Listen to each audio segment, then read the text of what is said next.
Well, hi, everyone, and welcome. Thank you so much for joining us today. We're very excited to have new faces and some returning faces for part 2 of our self-compassion series with Mia Baumgartner. Mia is the manager of spiritual care and well-being at the University of Washington Medical Center, is certified in cultivating compassion training, and leads workshops on burnout mitigation and resilience with over 20 years in the field. We're very excited, Mia, to have you back for part 2. For those of you who missed part 1, we'll be sharing the recording from both of these sessions at the end of the month, just a few days from now. And we ask that you reserve questions because we may get to the content, but you can always send them in the chat and we should have time at the end. With that, I'm going to go ahead and pass it off. And thanks so much, Mia, for being here for a second round. Okay, thanks. And let me know if you can hear those reminders. I will try to shut those out if I can. All right, great to be here with you today. This is the second in a two-part series. As you can see, why is compassion so difficult? And why is compassion so hard? We're going to identify some disrupting and identify what depersonalization and dehumanization and bias are and how to disrupt them. So it's really, like I said, really great to be with you. Here's what we did last time. We talked about the barriers to self-compassion, the benefits of self-compassion. We went through some self-compassion practices and recognized the relationship between empathy, empathic distress, and how to move that through to compassion. We're not going to review all of that today, but we may see some ways that we can build on that. Here's what we're going to talk about today. How to identify barriers to compassion, and you'll have a chance to do that. We'll look at two common components from Susan Fisk's work of how we depersonalize each other, how that kind of mechanically happens in the human psyche, and then we'll identify ways that we do that, and also 3 practices on how to disrupt that depersonalization. 2 of them are evidence-based and one is just a historical one that is used in wisdom traditions. So like I said, we're going to just flow through that in this type of outline that reflects those objectives. So first, what I want to say is that take this time for what you need it to be. If you just want to listen to the lecture and want to be safe and not try everything, if that's where you're at today, fine. If you want to try a few things, that's really where growth and learning can happen. And I invite you to step into that in a way that's comfortable. Maybe it's always a little bit uncomfortable, but be okay, kind of monitor yourself. If you get to overwhelm, I'm going to ask, that is not a learning place. And so pull it back a little bit. I just invite you to find your place where you can have the most learning today that you have capacity for, but not beyond that. And the reason why I say that is I'm going to ask you some hard questions, like who is more difficult for you to have compassion for? Think of who that person might be. I'm going to invite you might have a few names come up for this. And if one is a 10 on a scale of 1 to 10 as most difficult, you might scale it back to pick one person who is difficult for, you have a difficult relationship with or have hard time giving compassion towards, who might be an 8 or a 5, because we're going to practice these things. So just invite you now just to take a moment to think of who are those people who are, just list a couple people who it's easy for you to have compassion for, and a couple people who it's more difficult for you to have compassion for.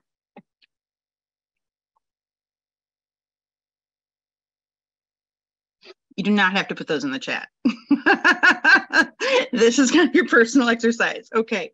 Well, as we do that, if you have those, and you may come up with other names as you go along, but I just want to put that forward in your mind because a number of our practices will use both those type people in those practices. And we're going to start one off. This one, you'll find out later, has some evidence-based pieces. We'll go over some research that was done with it that had to do with alleviating bias, but let's just take some time right now. And I invite you into this loving kindness meditation as you are able and as you feel comfortable. So I invite you to take a moment to just to breathe more deeply than usual. Take about 3 slower breaths, a little more slowly and deeply.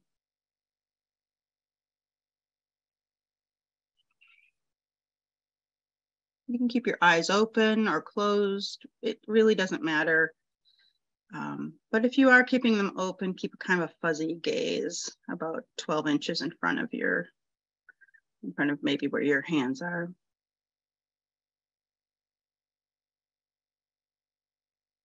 And I invite you to release any tension in your shoulders and your belly. And this will just take about 4 minutes. And I invite you to imagine a person, bring to mind a person who you feel very warm towards, a person who you find it easy to give compassion to and to be in relationship with. And as you put them in front of your mind and imagine yourself with them, imagine saying to them, may you be safe. May you be healthy. May you be free from suffering. May you live with ease. Just kind of notice how that feels. May you be safe. Just repeating it to them. May you be healthy. May you be free from suffering. May you live with ease.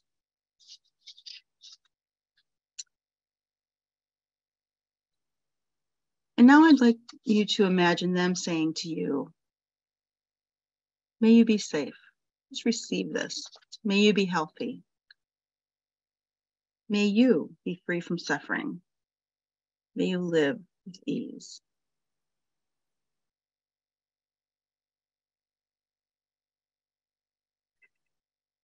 May you be safe.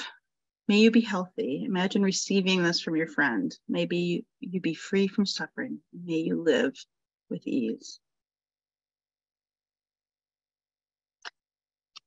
And now I invite you to turn your attention to someone that you might have a more neutral relationship with. Maybe it's the person who drove your bus today, who you see, but you really don't have a strong relationship with them, or somebody at a checkout at a grocery store or a cafe, or someone that you just saw passing by, or those of you with patients, maybe it's just a patient you saw walk on to the floor today or something. And imagine and just hold them in your mind, a neutral person that you don't know too much about. Imagine saying to them, may you be safe. May you be healthy. May you be free from suffering. May you live with ease.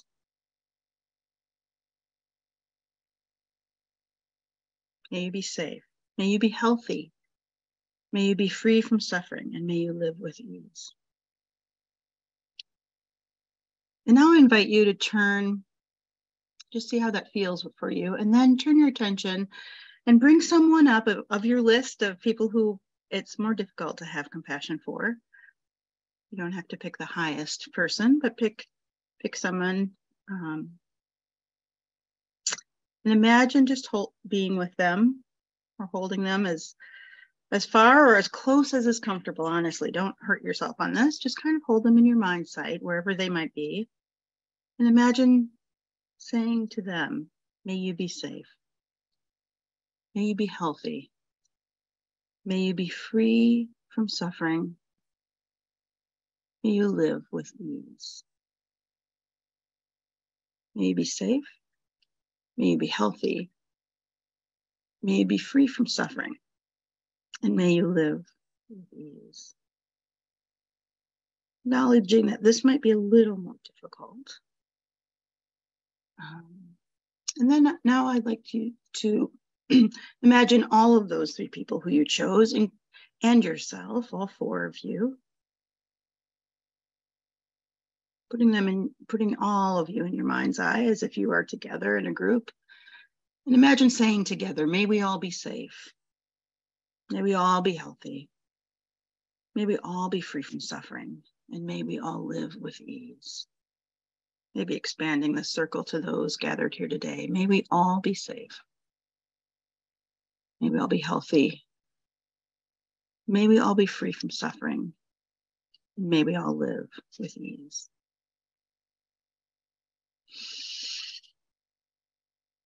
I invite you to take a few more deep breaths, just kind of holding and noticing how that was for you. When you're ready, let's come back to the group.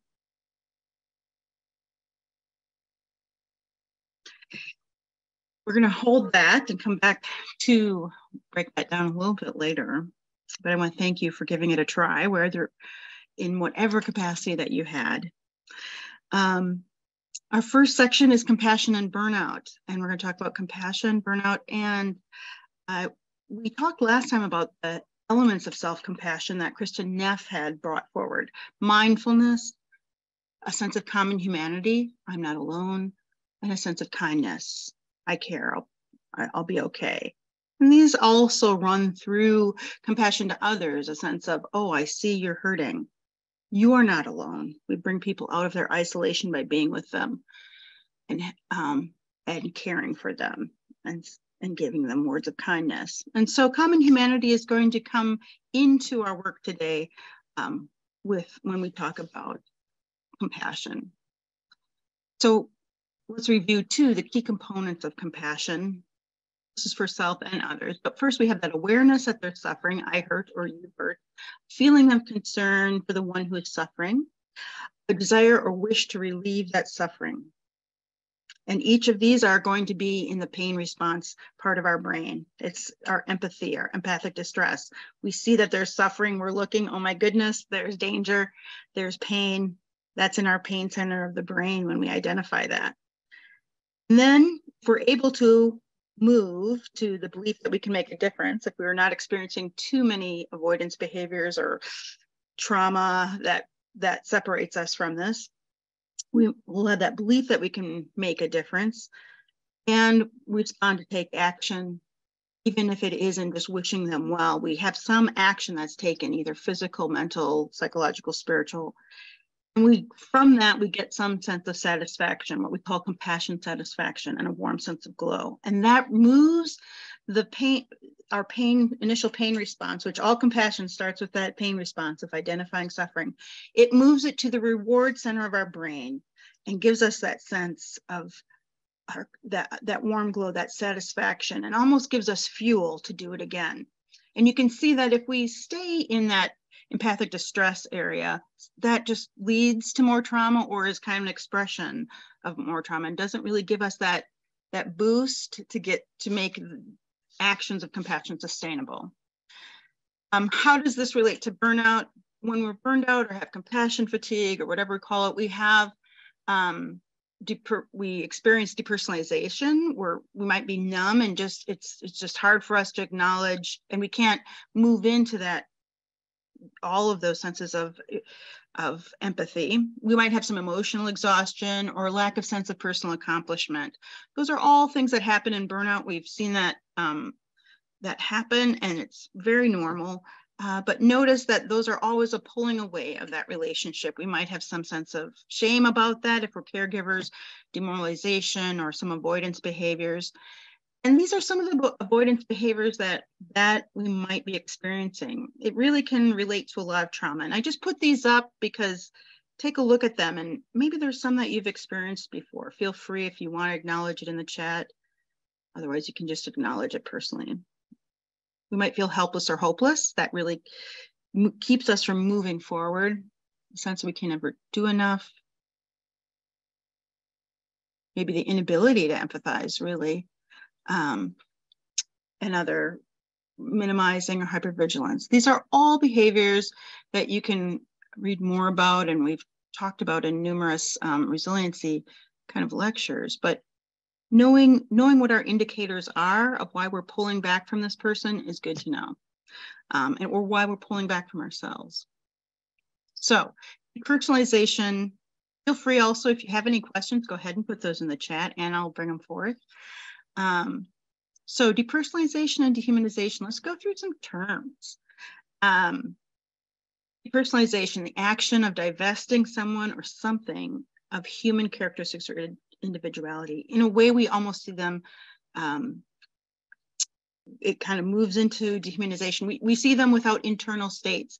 We see them as it's sort of like, I've got a heart attack in, room 3. I've got a, we might do that. And sometimes that is a little bit of survival for caregivers, but it's good to know, but when it is really that we don't see them with internal states, that actually gives us capacity to do a whole bunch of other things that are maybe more inhuman of our reactions. Infrahumanization is the denial is kind of in between. It's sort of a new word that a new concept. It really is where the denial to an individual or group of some characteristics that make us human, rendering them less than human. Like they may not experience certain emotional traits, or the way we talk about them they may have less human traits. So those are all kind of in the same bucket. Some are different degrees, but there's a little overlap, but we're going to be kind of addressing all of those. It's not really, you might see it in the literature as any of those 3 things. So why is compassion so hard? All right, let's get at it. Let's first look at our fears, our blocks, and our resistances to compassion and connection. We're going to look at the work of Paul Gilbert, who's from the UK, and Susan Fisk on her warmth and competence. Her warmth and competence work and her dehumanization work. So let's start with the fears of compassion. Fears of compassion scales. Paul has brought up scales for self, others, and from others. And here's his compassion for self. We talked about this last time, but take a look at what you might resonate with. Why would we have any fear for giving compassion to ourselves? We might not feel like we deserve it. We might feel our standards might drop. Where do you fit in? Our flaws might show. Others might reject us, or we wouldn't know where to start to have compassion for ourselves. That may be the case. It's good to be aware of. So this was his first fear scale. And then the other fear scale that goes really in part with that is fears of compassion for others. And just to sort of warm ourselves up to this, I'm going to put this poll up, fears of compassion from others. And I'm going to give you a chance, just pick as many of those that you feel have ever applied to you. And this is anonymous, but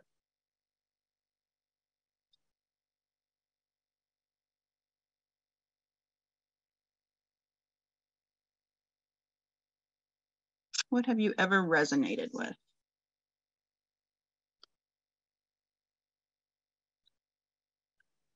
It's been hard about experiencing compassion from others.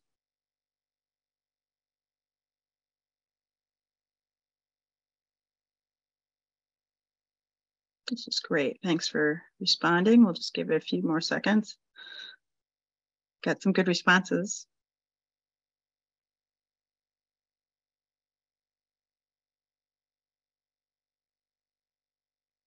Okay.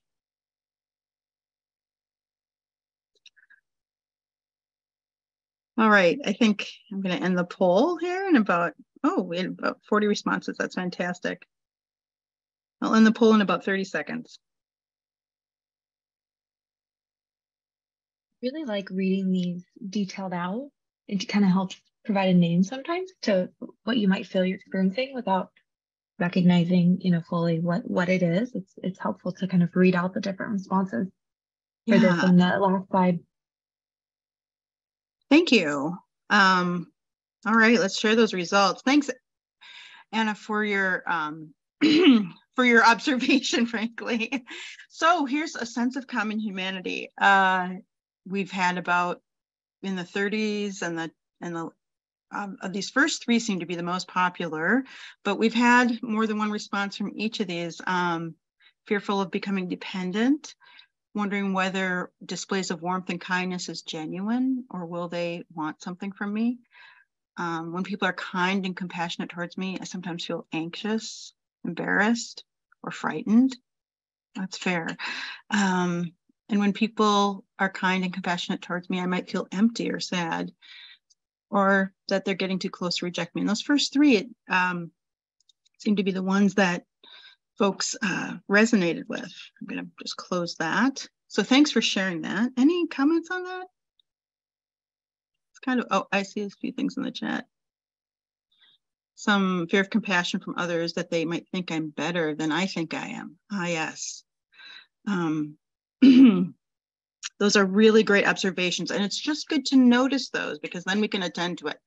So more to kind of the focus that we have for today, fears of compassion for others. I'm going to give us this in a poll too. How do I don't know how I get back to that. I can launch it for you. Yeah, could you? I'm just getting in the old poll, not the new poll. Oh, Or others. Yeah. I believe I've launched it. Thank you. So take a look at these statements.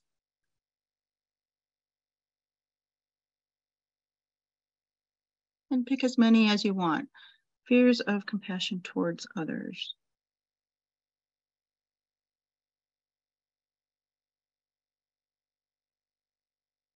Many times we have a number of these. We might not have, again, like you were saying, Anna, we might not have really connected with those. You might think people are taking advantage of us. A lot of caregivers might feel that people have been drawn to me and drain us. That's fair. When I think of people who, the caregivers and the staff and faculty who've really cared for people over COVID, it was just so much. I know when I look at the news, I don't know about you, Anna, but when I look at the news, sometimes I'm just like, yep, I got to flip. I can't quite take that in right now. I can't really be available for this compassionate moment. I'm going to let somebody else do that, because it's just too much sometimes. Yeah, especially thinking those terms you went through earlier, kind of the infra-humanization or depersonalization. I feel like a lot of response to news can be like that. Mm-hmm. Flashes of headlines yeah, and some is going to be a real functional survival skill, but it can also creep into our work. I know when I was really burned out one time, I still have guilt over responding to a patient who was having a relapse, and I saw them again in the clinic that I was working in at the time. And my response, I look back and go, I clearly was, it wasn't a response towards them. It was kind of neutral. And I was like, oh, wow, this wasn't information. That was a moment for compassion I kind of missed, because I was just so burned out. And it was a good wake-up call for me. All right, are we almost ready to end the poll? Yeah. So here we go. Again, the top two seem to be the most popular for this. So some common humanity for everybody, because all of them, again, were picked. Right. I'm going to stop sharing that. Is that okay? Great. Thank you, Anna, for your help. So those are just pieces to be aware of what our fears of compassion are, and to know what our indicators are. And it's okay to be really honest about that. I think Paul has done a wonderful work in this, and he has some wonderful articles that kind of like draw us in. All right. Moving on to the next concept, our task, Rumi says, is not to seek for love, but merely to seek and find all the barriers within ourselves that we've built against it. So how do we encounter a stranger? This is the work of Susan Fiske. Holding on to kind of what our fears might be, written out. She has done big work on dehumanization, and has talked about two elements that she kind of graphs for us. So she talks about warmth. We always ask the question when we see a stranger, are you friend or foe? Consciously or unconsciously, that's what she's found to be the most common response. And they've done some work to feel like the second question is, what can you do? How much power do you have? Do you have power more, the same, or less than I do? Are you vulnerable? what can you possibly do to me or with me, or what can I do for you? So this is her graph of warmth to, higher warmth is on the left side, higher threat is on the right side. Those with power are above, and those who may be more vulnerable, she calls it competence. I appreciate vulnerability or power, less power maybe than we have for the scale. And it pans out like this. People who are high warmth and high agency would be people we might say are kind of level with ourselves if we feel like it's kind of our level of agency and warmth. And so they might be people like you, like yourself, trusted caregivers, people you recognize something with, and have some commonality with that you're drawn towards. Then we have in box number 2, people who we're warm towards, but we know that they need our help, and we're drawn to them.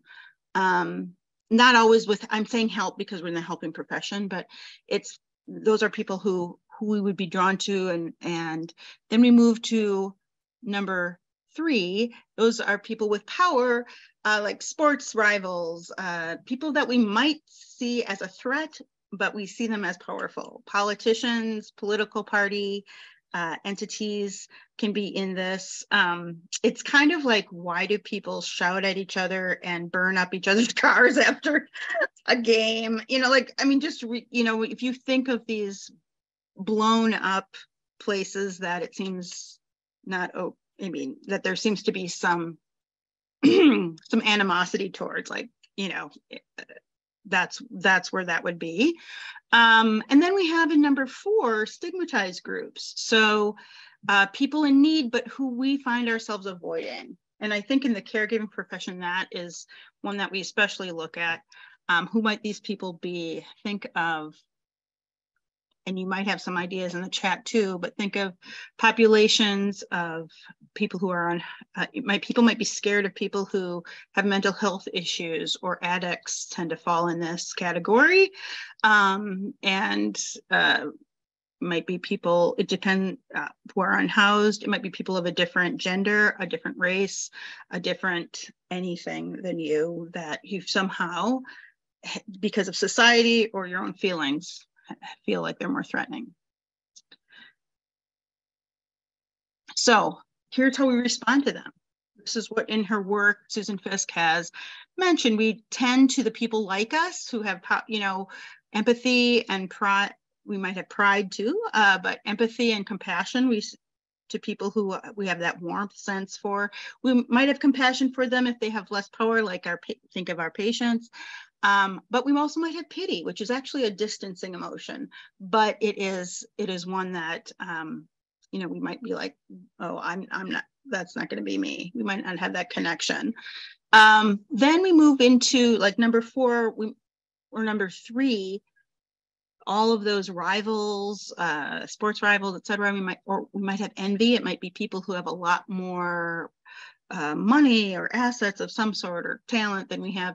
We might have envy. We might have schadenfreude, which is like when they don't do well, then we feel joy, or active harm, like as we've seen in all of those arenas. And then in number 4, the far lower right, where we see a lot of high threat, less power, less competence, or more vulnerability. We might have a sense, think of things that bring up disgust for you, or fear, or in society in general bring up disgust. That might not be you personally. Disgust, fear, or passive neglect. These are, again, those populations that I talked about. And these are the emotions that often come with that and make it difficult for us to experience some compassion for them. I don't know if there's any questions about that, but I think we're going to move forward of how to disrupt this. Okay. So when a living system is suffering, there could be a whole lecture on it. When a living system is suffering from ill health, the remedy is found by connecting more with itself. So as we found here, we can fall off this train of compassion, this whole pathway towards compassion, when we feel numb, when we feel cynical, when we feel disgust, when we feel like those feelings that they just talked about, we can fall off that. But it's so, or hopeless or helpless, when we feel like I can't do anything, this is just too big of a problem, I can't even think about it. And that's, like I said, preservative in some reasons, but when there's people right in front of you, we have to figure out, how do we move towards a sense of compassion for them? Maybe that's a professional thing we need to do, but also for our own satisfaction and compassion satisfaction, it can be preservative. So here are some interventions. And since we've just talked about Susan Fisk's work, Anna, why don't you just show us that video? It's a 2-minute video, 2.5. And this is a video that really came from, go ahead. All right, I'll let you go for it. We're all born with biases. Yes, even newborns make judgments. We're talking about unconscious bias, the stuff you don't even know your brain is doing. This is because your brain has a built-in threat detector called the amygdala. It evolved to help us react to threatening situations. The problem is, our brain is quick to spot someone's characteristics, like age, race, or social class, and sort them into groups. And our amygdala tells us to be afraid of them. And that, friends, is unconscious bias. But there's good news. You can retrain your brain to reduce prejudice and bias. And all it takes is a few vegetables. Neuroscientist Susan Fisk and her colleagues led an experiment that showed white participants a series of photos. Some photos showed the faces of white people, and some showed the faces of black people. When white participants were shown the faces of other white people, their amygdalas didn't react. But when they were shown the faces of black people, their amygdalas sent a warning. Their brain had put those faces into a them group, which meant there might be danger. Here's where it gets interesting. White participants were then asked to judge whether the same people in the photos liked a certain vegetable. When they had to consider the person based not on a social group, but instead whether they preferred broccoli or carrots, their amygdalas chilled out and viewed the faces of black and white people in the same way. That's because their amygdalas were seeing the faces as unique individuals with personality traits, not anonymous threats. Now, it's your turn. You can replicate this study and retrain your own brain.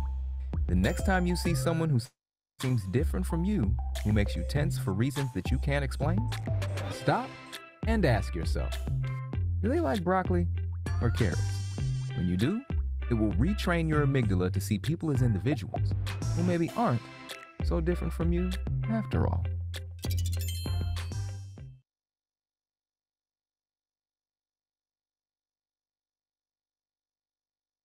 Thank you. So that's, I'd love to hear folks' ideas in the chat on that. There we go. I think this is it. We could chat all day. But doing things that help us remove us from that amygdala threat, are you friend or foe? That can help us help our neuro responses. So that's one thing, and here's the article if you want to look more towards that. That you might find interesting. The second one is loving kindness meditation, and let me just go through that. And I have a link for this in the slides if you ever want to see this. So here was a study, and they asked the question, would loving kindness meditation training improve implicit attitudes towards two stigmatized groups? And the loving kindness meditation is similar to what we experienced at the beginning of this webinar. And typically it's practiced towards self, loved one, neutral person, difficult relationship, earth, and all beings. Here's the method. They had 101 people. They were almost evenly distributed randomly to a loving kindness practice group, a 6-week discussion group. They didn't do the practice, they just discussed it, and then a waitlist control. And pre-post, they did an implicit, the IAT, implicit assessment test, and perceived stress survey. 7 days before the 6 weeks, and then within 7 days after the 6-week piece. And here are the results. The outgroups that they had identified were African-American people and unhoused people. And they showed that after this, they had significant decrease in implicit bias against the stigmatized outgroups as measured by the IAT. And they were highly associated with only the ones who had the significant decrease were only the ones who had done the practice. The ones who had talked about the practice or the theory behind it, they didn't find any benefit nor the waitlist control. Now, in this, there were some subtleties. They were trying to figure out the mechanism of what this, what it was, and they weren't totally conclusive on that. But they found that unhoused people who were homeless, unhoused, went from kind of a negative to, I would say, a high disgust rating to a neutral, and African Americans went from like a neutral to a positive in the perceptions. For whatever other, that just gives you an idea of the power of practicing some of in this study, the power of practicing loving kindness meditation practice. So any questions right now? I'm going to, we're at 12:38, and I'm going to do this is a final practice and then some final questions, but anything right now that's gathering for folks? Go ahead and put it in the chat if you'd like.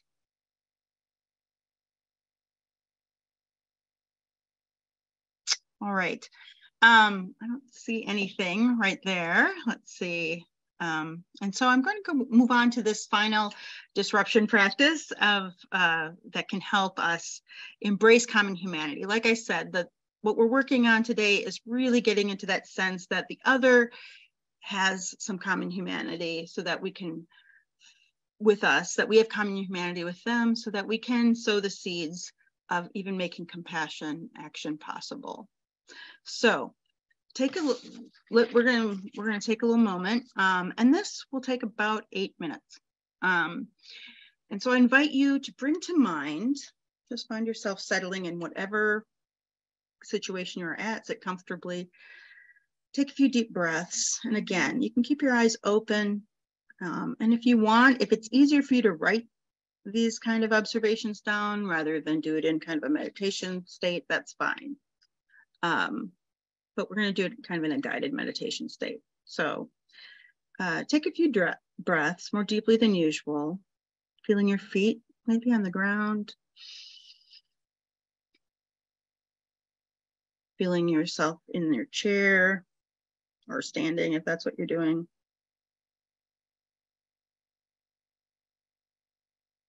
And I invite you to let go of thoughts that might just take a moment to bring your thoughts towards being fully in the present, leaving behind thoughts of future and past for a second.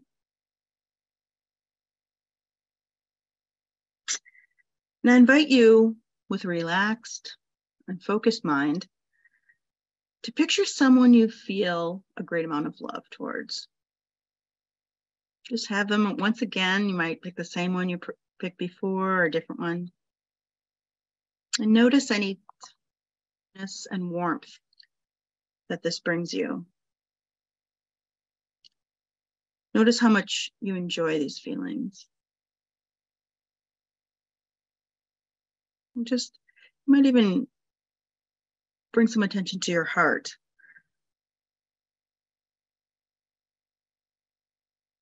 As you're noticing these feelings of tenderness.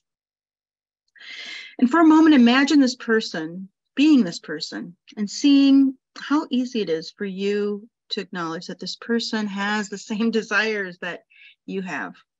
Desires to be happy, to be loved, and to be free from suffering.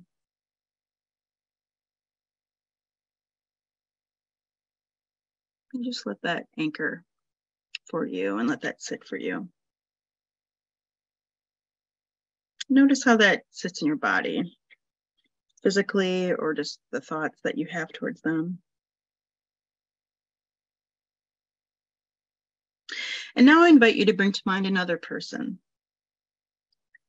This time choose someone, again, a neutral person, someone in the workplace, someone you've seen in the grocery store that you might not have a really close connection with, or just someone that you saw today that you might not even know their name. Picture that person who's sort of neutral for you, and notice the feelings that arise when you think of them.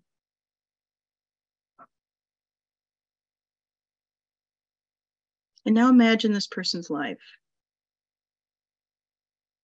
Imagine what it's like to be them. What are their hopes?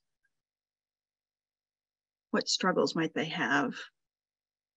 Or their fears? Imagine how these are every bit textured and multi-layered, rich and diverse as your own. And I invite you to repeat this phrase in your mind. Imagine saying, or just say this to yourself, just like me. This person also desires to be happy. Just like me, they want to be loved and free from suffering.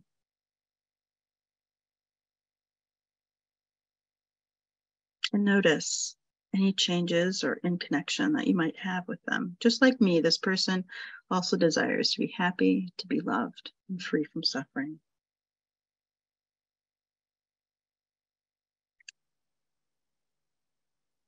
And now I invite you to bring to mind someone who you may have difficulty with.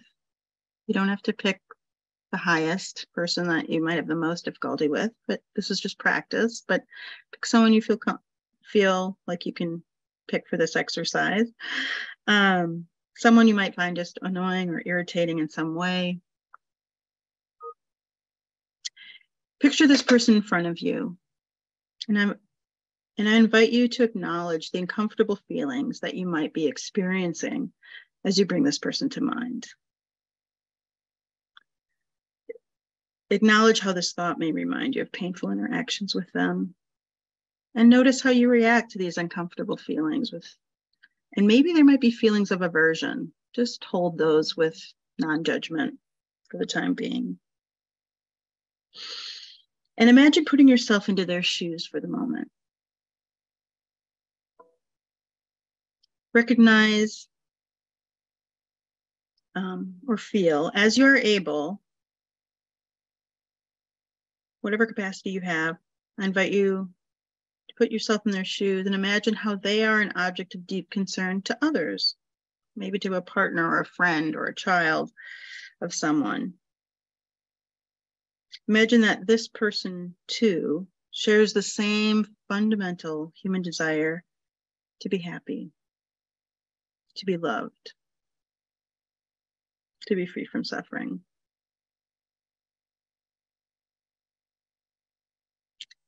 And let your mind abide in this awareness for a moment.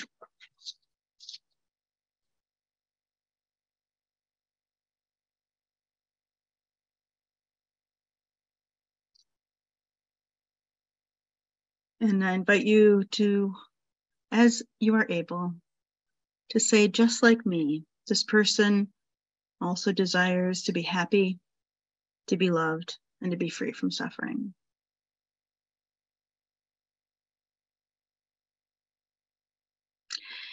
Now, picturing all three of these people together, including yourself, take a moment to acknowledge how all three share the human desire to be happy, to be loved, and to be free from suffering.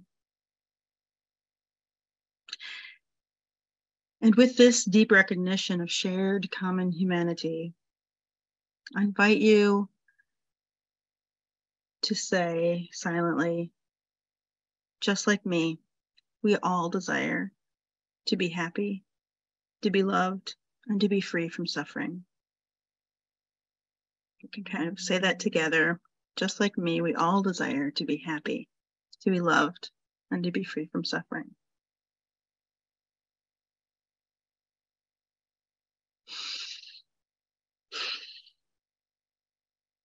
And now, knowing that we've all stretched ourselves in this, perhaps, let us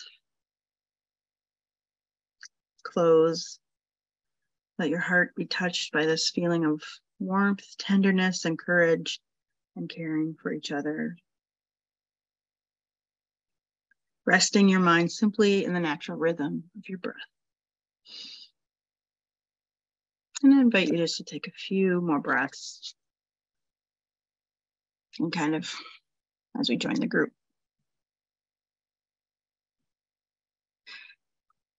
That's a bit of a whirlwind through three. I'm going to go back to that. 3 interventions we can try. What's a favorite vegetable to move it out of the amygdala? We can do that while we're working.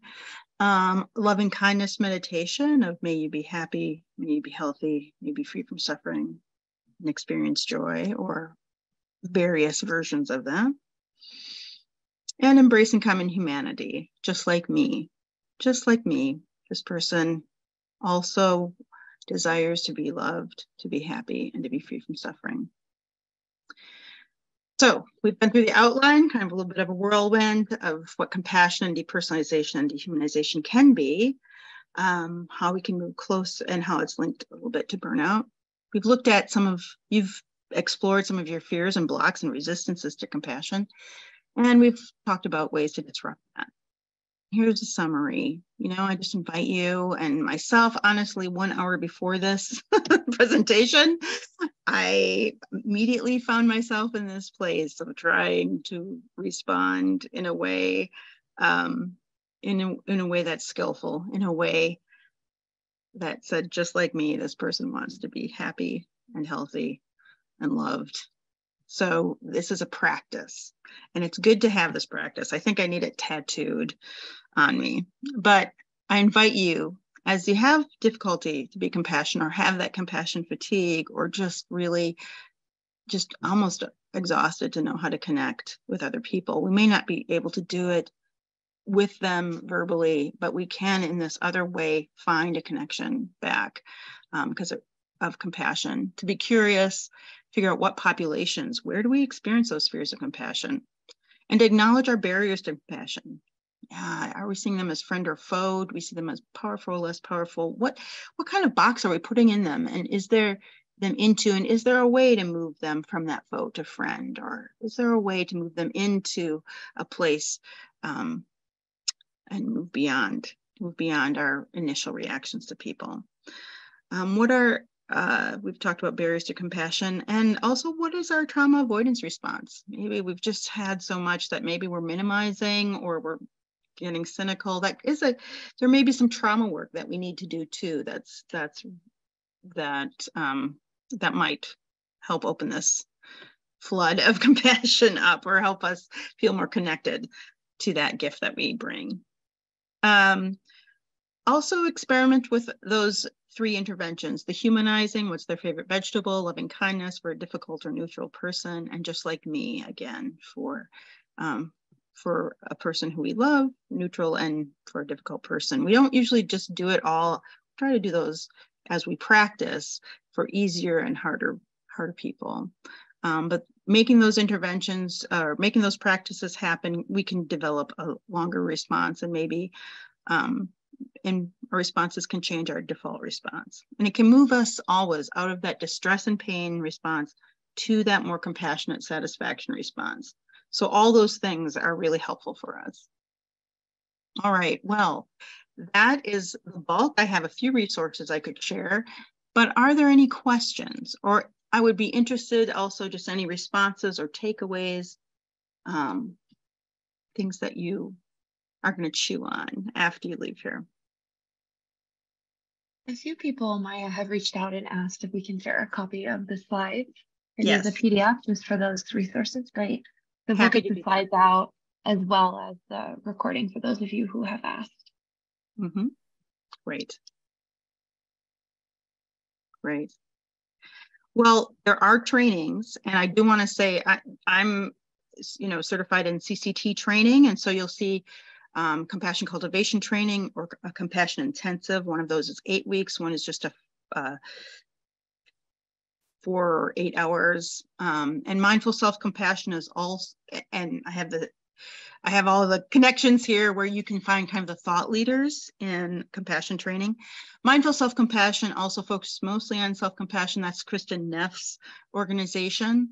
also a wonderful organization. The Compassion Cultivation Training Organization has been connected with Stanford in the past, and that's where the stuff was developed. And then thirdly, Center for Child and Family Wellbeing has teachers from both of those backgrounds and other backgrounds in mindfulness. And that is at the University of Washington right here. And we can all have classes from them. That's where I took my original CCT course. And then one of the great thought leaders is Greater Good Science Center, which is where we got that video. They have they have not just classes, but a lot of practices and the research behind them if you're interested. Here's some of Susan Fisk's work. You'll get those in the PDFs, just so that if you're interested in some of her dehumanization and rehumanization work. And then also some research references. I really think that the middle one, Altered Traits, really is the science behind meditation. It's quite good, and a link to that. So that's really all I have to share. So if there's anything else that's come up, I'm happy to chat for just a few minutes. Yeah, Tony shares in the chat. Tony Okay. just shared in the chat that it's really great to just remember how we can retrain our brain and impact our heart to change how we react. That video made me think of, and I'm drawing a blank on the name of the site, but it's kind of like a implicit bias test site. You go through kind of the questions, and it looks at how implicit bias shows that you don't recognize you have. I highly recommend that one, so I can figure out what that was and put that in the resource list as well. Yeah, thank you. And we've been doing a little more of that. Again, we don't always notice how subtle that dehumanization is, and as you can see by those questions that Susan Fisk brings forth, we do it in an instant. It's not even, friend or foe. We aren't always quite aware. And so retraining that response. We've always known in diversity pieces or bias pieces that if we have encounters with things that we're not familiar with, things, like a person's, like, let's say you kind of fly with people from certain subsets of our society. When we move out of that and build relationships beyond that, that does change that friend-foe reaction, right? So there's a lot of ways that this can be helpful. It's not going to end racism in a second. It's not going to end all, there's also subtleties, but I think of it from the patient perspective too, of how sometimes we find ourselves, it's just more satisfying being able to give compassion. So, but we might be exhausted. So this kind of is another help fast, beyond that exhaustion place too, or just other issues. So absolutely. Thank you for your comments. I see some direct messages as well. I just want to thank you for those. And it's me as well. Let me just acknowledge for the group. Some people have direct message asking when recordings will be available. We always send them out at the end of the month. Now that we're kind of in the cadence of recording everything, it's a lot easier to do it all in one instead of on a rolling basis. So if you ever register for something, you'll get the full list at the end of the month. So sometimes there can be a little bit of a few week waiting, but we appreciate everyone's patience. And thank you for your work and the whole U. It really is a wonderful support to not just UWMC, which I'm part of, but the whole, all the healthcare workers, but the whole U. You've really helped make a lot of this happen. So, and I just thank you. Yeah, I want to thank you all for attending today. Feel free to reach out to me personally as well. All right. Well, with that, I'm not seeing any, questions come through, but Maya has made herself available. So, if anyone has a particular question, I'm sure you're free to reach out. Just thanks so much for your time. I hope you all have a great rest of your day.